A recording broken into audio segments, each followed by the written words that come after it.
Ladies and gentlemen, America has lied to you. They told you one of the most prolific black scientists of all time, one of the most prolific black scientists, was responsible for making peanut butter.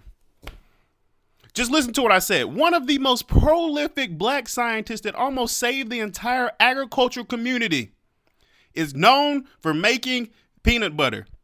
He didn't even make peanut butter. It doesn't even make sense. America, why did you do this to George Washington Carver? Why did you say that he was just a peanut butter guy? Why did you call him the peanut man? Why is it?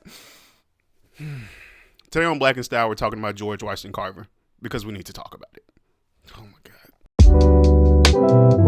So George Washington Carver was born into slavery in Missouri around 1864 near the end of the Civil War. All of these always start terrible. It's just kind of what happens. As an infant, Carver, his mother, and his sister were kidnapped by raiders. They kidnapping babies out here.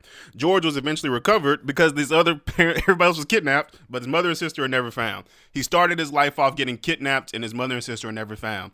This was the guy they said invented peanut butter. This is the stuff they leave out. Okay, cool. After slavery ended, he was raised by Moss and Susan Carver. That's the new people that got him because his mother and sister were kidnapped. Just want to put that out there. George was often sick as a child, so that kept him from doing slave work. Okay? They couldn't make him do too much slave work because he was sick a lot. They probably would have put him down if they could.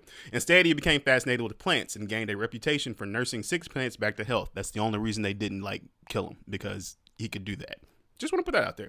But getting an education wasn't easy. The local schools didn't accept black children, so Carver eventually left home and traveled from town to town looking for schools that would teach him. He literally had to go find somewhere where they say, yeah, you're black, you can walk in here. Cool. He was even accepted to Highland College in Kansas, only to be rejected when administrators discovered he was black. Like, oh, George? Yeah. Carver? Yeah, that's a good white name. Oh, he's black. Get that blackie out of here. Eventually, Carver made his way to Iowa. He first studied art and piano at Simpson College, but a teacher noticed how knowledgeable he was about plants. He painted and encouraged him to pursue science. Carver transferred to Iowa State, earning his bachelor's degree in 1894 and master's degree in 1896. Shout out to that black man. That same year, Booker T. Washington, why are we talking about Booker T. Washington again? Invited him to teach agriculture at the Tuskegee Institute. And that's when Carver would do the work that made him famous.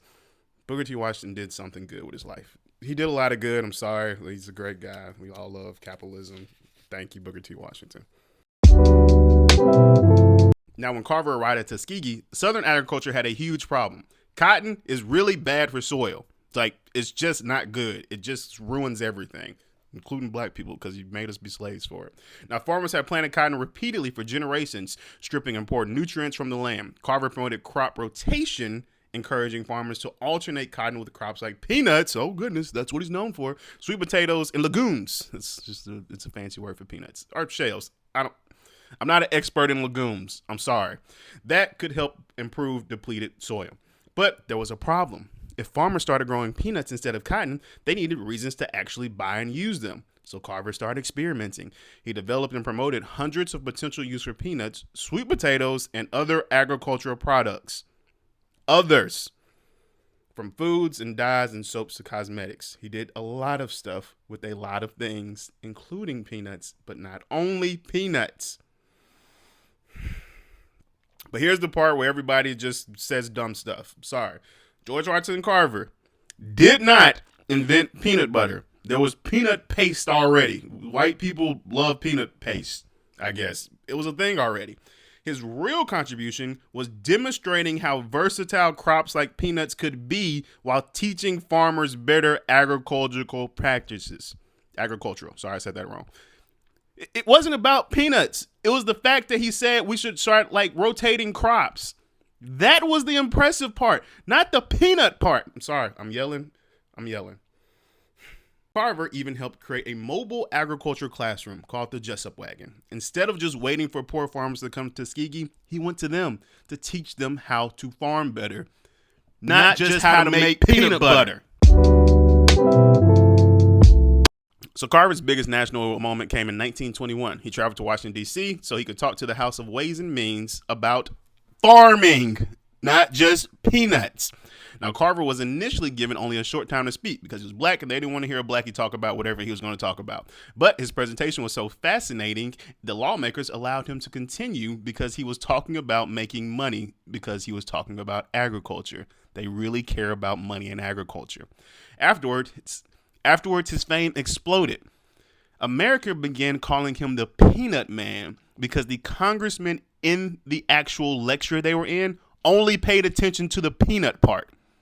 That's what they claimed. They used all of his practices, but just like, oh no, he just talked about peanuts for 2 hours. No, sorry. He became one of America's most recognizable black scientists for making peanut butter, by the way. That's why they're saying he's the most recognizable black scientist in 1921, and they called him the Peanut Man. Okay. Now, despite his fame, Carver nearly became obsessed with making himself wealthy because that is America's capitalism system. Side note, capitalism is not going to save you, okay? I know this is like a really hard thing for you to understand. Making more money, it seems like it's just going to solve all your problems. It's just going to make things worse. You need to be able to have like a community, a social net that's going to help you in case something happens, because money comes and money goes. And you can tell yourself, well, I'll just keep making money as much as I can. That's what capitalism wants you to say. So it can use all your resources and take up everything. Sorry. What were we talking about? George Washington Carver died on January 5th, 1943, at around 78 years old. He patented very few of his discoveries and eventually donated his savings to establish a research foundation at Tuskegee. He was a good person at Tuskegee, even though Booker T. Washington was there, who's also a great person. I'm sure, whatever. Later that year, George Washington Carver National Monument was established in Missouri, the first national monument dedicated to an African American. The monument, thankfully, does not say the words Peanut Man. Just think about that. The most famous black scientist, and they called him the Peanut Man. Time for everybody's favorite parts to style breakdown on George Washington Carver. Let's start with this first hit. As you can see right here, there's a portrait of him, and I just got to say, look at his mustache.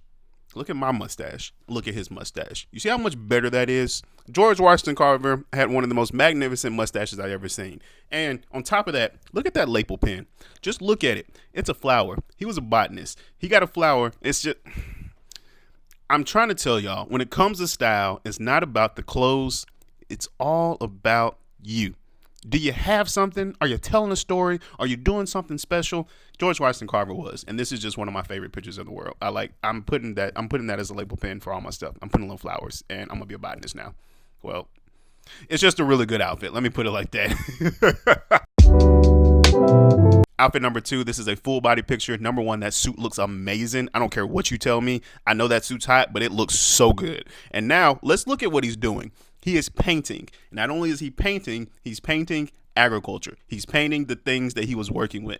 This man was an artist and a scientist, and that's kind of more normal than you know, but he was doing it with such dignity and such just reverence that it's beautiful. I love this outfit because it just shows who he was. He wasn't someone trying to get rich. He wasn't someone that was trying to make his name be some big thing. He was someone that was enjoying his craft and enjoying his passion. I love this fit. I love George Washington Carver. Like this, good gracious, I love this. Last outfit. I really love this because it's him in the lab and he's cooking it up. I mean, you can look at his little lab smock, which is normal for scientists, but he just makes it look 1,000 times cooler.